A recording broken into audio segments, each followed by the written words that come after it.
Alors, à présent, lorsque vous arrivez au Mali, à Bamako, Bamako c'est la capitale du Mali, là où se trouve la présidence du Mali, c'est le Kourouba. Kourouba en langue malinké, ça veut dire grande montagne. C'est comme si vous alliez aux États-Unis. La présidence là-bas, c'est quoi? La Maison Blanche. Allez en Russie, la présidence, c'est quoi? Le Kremlin. Allez également en France, la présidence, c'est quoi? Les Champs-Élysées. Le Champs-Élysées. Les Champs-Élysées. Ça, c'est la présidence. C'est la présidence de, voilà, de la France. De la France. Mais lorsque vous allez au Mali, la présidence, c'est le Kourouba. Arrivé à Kourouba, c'est-à-dire à la présidence du Mali, tout à l'heure, vous allez découvrir cette maison. La même forme architecturale. Personne n'y a touché. La maison demeure là jusqu'à présent. Et au temps de l'indépendance, c'est là qu'ils sont en même temps construit la présidence. Vous comprenez bien. Alors c'est du Mali que Fedeb est venu en Côte d'Ivoire. Et Fedeb est venu en Côte d'Ivoire, son choix a été porté sur la ville de Dabou à cause de quoi? À cause de la lagune que vous voyez. Tout ça pour vous dire que c'est la lagune là qui est le premier témoin de la colonisation en Côte d'Ivoire. Vous voyez, c'est la lagune qui est là. Voilà. Et cette lagune, c'est le premier témoin de la colonisation en Côte d'Ivoire. Okay. Parce que ceux qui ont bâti le fort ne sont plus de ce monde. Ceux également qui l'ont habité ne sont plus de ce monde. Vous comprenez bien.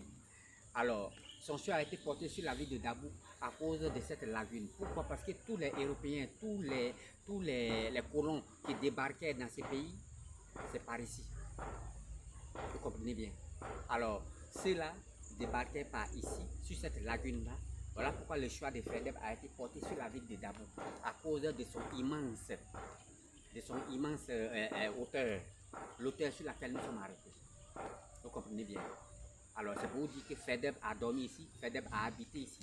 Et c'est sa résidence, c'est la maison de Fedeb que vous voyez là. Cette maison que vous voyez, l'épaisseur du mur fait 40 cm, c'est-à-dire 2 fois le mur que nous habitons aujourd'hui. La maison que vous voyez là, l'épaisseur du mur. L'épaisseur du mur fait 40 cm. 40 cm. Bien sûr. Wow. Et cette maison qui abrite la première prison de Côte d'Ivoire, l'épaisseur du mur que vous voyez là, c'est 60 cm. Wow. Vous comprenez bien? Alors c'est pour vous dire que si la résidence de Fedeb est là, c'est que la chambre de Fedeb est là, le dortoir de Fedeb est là, mais c'est un endroit, c'est une pièce qui est fermée. Les clés se trouvent chez les autorités à cause de ce qu'il y a. Ce qu'il y a là, on ne parle pas, ça se vit. Tous ceux qui nous regardent, tous ceux qui nous écoutent, quand ils veulent savoir nombreux, que ceux-là se rendent à Dabou. Quand vous vous rendez à Dabou, faites un tour à la mairie. De la mairie, vous allez partir au commissariat du district. C'est là-bas que vous aurez tous les papiers, c'est-à-dire les autorisations. Et monsieur le préfet ou bien madame la préfète va mettre les tampons. Apportez-moi et puis vous allez visiter la chambre. Mais la chambre, c'est que vous allez découvrir là-bas, il faut te taire et puis tu sors. Mais ça te rend mûr. Ça te rend mûr. Quand ce que tu vois, on dit les yeux voient, la bouche ne parle pas. Merci quand tu rentres là-bas, ce que tu as vu, ça reste secret et tu t'en vas avec. Ok. Ouvrez et fermez en même temps une parenthèse. La franc-maçonnerie, ce n'est pas aujourd'hui que ça a commencé. Vous comprenez bien. La chambre de Fedeb, il y a un escalier qui descend. La chambre se trouve en haut, à l'étage, mais l'escalier descend. Et cet escalier conduit jusqu'à là où nous sommes arrêtés. Ici, là, nous sommes arrêtés sur un mât. Il faut faire gros plan sur le mât, là. Nous sommes arrêtés sur un mât. Wow. Mais également, le mât couvre un sous-sol. Nous sommes arrêtés sur un sous-sol. Ici, c'est un sous-sol? Tout le sous-sol que vous, tout le mât que vous voyez, toute la cimentation que vous voyez là, c'est un sous-sol. Mais tenez-vous bien, ce sous-sol mesure 20 mètres de profondeur. Nous sommes arrêtés sur un sous-sol de 20 mètres de profondeur. Je parle de toute la cimentation que vous voyez là. Elle recouvre un sous-sol. Ce sous-sol mesure 20 mètres de profondeur. À quoi servait ce sous-sol? Ce sous-sol-là servait à une armerie. Ça, c'est l'armerie de Fedeb. C'est le bunker de Fedeb. C'est la cache d'âme de Fedeb.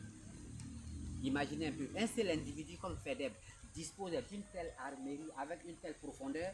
C'est pour vous dire que Fedeb a des ennemis. Mais les ennemis de Fedeb, là, c'est qui? Les ennemis de Fedeb, c'est pas vous, c'est pas moi. Je veux dire que ce ne sont pas les peuples noirs. Les ennemis de Fedeb, ce sont les autres colons comme lui qui débarquaient dans ces pays. Et ceux-là, pour venir, à l'époque, là, ne venaient pas en avion ni en véhicule. On n'avait pas cette infrastructure-là. Alors, ceux-là venaient évidemment par l'eau. C'est-à-dire que la flottait sur l'eau pour débarquer en Côte d'Ivoire.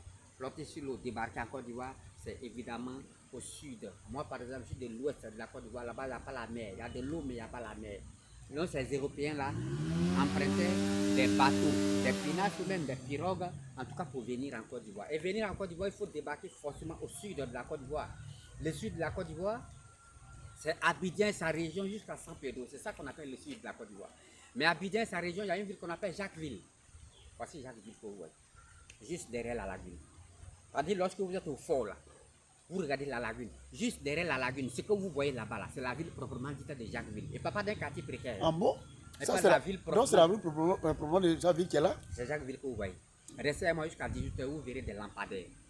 Ah Beau bon? paysage, joli visage. Mais c'est que joli c'est pas loin et métissage. puis on s'en va passer par comme ça. Voilà, mais à Jusqu'à on cause de avait. l'eau, à cause de l'eau, Ok. tout le monde n'a pas accès à l'eau, tout le monde ne peut pas nager. Vous comprenez bien? Voilà. Alors, ceux-là vont venir. Ils sont au niveau de Jacquesville. Et au niveau de Jacquesville, ils sont sur l'eau, sinon sur l'océan, n'est-ce pas? Mais avec les appareils dont ceux-là disposent, comme des loupes et autres, ils vont encore découvrir cette étendue d'eau qui est la lagune. Les deux eaux-là ne sont pas les mêmes. La mer et la lagune ne sont pas les mêmes. Voici cette curiosité-là qui va les pousser. C'est la curiosité-là qui va pousser ces colons-là à venir ici. C'est donc en venant, ceux-là sont sur la lagune que vous voyez. Et Fedeb, le commandant André Louis Fedeb, fondateur du fort Fedeb de Dabou, reste ici, lui également avec son appareil, et il les aperçoit à distance. Il se sent menacé. Raison pour laquelle Fedeb a placé les canons. Les canons, il ne les a pas placés pour détruire le peuple noir, non. Les canons, Fedeb les a placés juste pour bombarder les autres colons qui venaient, pour les dissuader. Alors, Fedeb, il va toujours utiliser les canons, mais ceux-là ils sont plus nombreux que lui, parce que lui, il est l'unique, il est le seul Gaulois, pardon, le seul Français ici. Alors que les autres colons qui venaient là, il y avait des Allemands, il y avait des Hollandais. De passage, je vous informe que les premiers Européens qui sont venus en Côte d'Ivoire sont des Hollandais, ce ne sont pas des Français. Beaucoup de personnes se trompent. Les premiers Blancs qui ont débarqué dans ce pays qu'on appelle la Côte d'Ivoire, ce sont des Hollandais, ce ne sont pas des Français. Alors parmi ces gens-là, parmi ces colons, il y avait toutes les nationalités, même ceux de certains pays américains, parce que l'Amérique est un continent. Il y a les États-Unis d'Amérique et puis il y a le continent américain. Donc ceux-là étaient plus nombreux que Fedeb, parce que Fedeb, il les bombarde, mais il continue de venir, Vous savez, les canons, il les bombarde. Tandis qu'il dispose d'une armerie ici, c'est-à-dire le volume que vous voyez là, tout est rempli d'armes. Mais pensez-vous que Fedeb va récupérer les armes pour remonter encore l'escalier, aller dans sa chambre? C'est compliqué. Voilà comment pour mieux surprendre ces gens-là, c'est-à-dire les autres colons qui venaient pour mieux les surprendre désagréablement, Fedeb, à partir de ce sous-sol, le sous-sol qui recouvre son armement, sinon son armement, son bunker là, à partir d'ici, il y a un tunnel qui part à la lagune. Wow. Et le tunnel est là tout de suite. Le tunnel, c'est un véritable boulevard, c'est-à-dire c'est bien gaillard. Je vous parle des choses que j'ai vues. La chambre de Fedeb, j'y suis entré. J'ai emprunté l'escalier, venu au sous-sol. Du sous-sol, j'ai emprunté également le tunnel. Mais je ne suis pas allé seul. Je suis allé avec les journalistes ivoiriens, les journalistes de RFI, même la famille de Fedeb est venue me trouver ici. Arrière-famille, quoi. Elle est venue me trouver ici. C'est grâce à cette personne-là que j'ai connu tout l'intérieur. Donc, du sous-sol, tu sais, ce sont les Blancs. Ils aiment toujours tout savoir. Ils ont emprunté, moi je suis resté là au sous-sol, mais ils ont emprunté le tunnel, ils ont fait quelques mètres et puis ils ont couru pour revenir. Quand ils m'ont retrouvé au sous-sol, moi également, j'ai pris l'escalier et puis mon suivi, on est venu, nous sommes montés. Mais qu'est-ce qu'ils ont vu là-bas? Je ne leur ai pas demandé, ils ne m'ont rien dit, mais ils sont revenus à la sueur. Je n'ai pas Wow. demandé ce que vous avez vu. Ils ne m'ont rien dit aussi. Je les ai laissés partir. Vous comprenez bien. Alors c'est pour dire qu'à partir de ce mât-là, ce mât recouvre un sous-sol. Et ce sous-sol-là couvre une armerie. Et à partir de cette armerie, il y a un tunnel qui part à la lagune. Et voilà actuellement, vous voyez, sur l'eau là-bas, voici le bout du tunnel que vous voyez sur l'eau. Le bout du tunnel que vous voyez sur l'eau là-bas, parce que les yeux entre les deux, Vous voyez la lagune là, Voilà. où il y a orienté qu'on appelle ça la caméra, Voilà. c'est là-bas se trouve le tunnel. Non, le bout du tunnel. Le bout du tunnel. Et le bout du tunnel en question se trouve actuellement en pleine lagune. Parce que là où le bout du tunnel sortait à l'époque là, l'eau a dépassé le bout du tunnel. Mais voici le bout du tunnel qui demeure là-bas. Vous voyez dans l'eau là, l'eau a dépassé un coin là où se trouve une touffe d'herbe. Oui, Cette touffe d'herbe là représente le bout du tunnel. Mais vous voyez comme ça, c'est à ciel ouvert. C'est-à-dire c'est un puits dans un fleuve. C'est pas fermé, il n'y a pas de fermeture. C'est à ciel ouvert. Mais l'eau ne rentre pas Et dedans. voilà que l'eau a dépassé le bout du tunnel. Vous voyez bien la distance, donc ça fait 17 mètres. Chaque matin, la météo m'informe. L'eau a dépassé de 17 mètres. C'est-à-dire c'est un puits dans une rivière. Et cette rivière-là, le bout du tunnel là, qui est ouvert à ciel ouvert.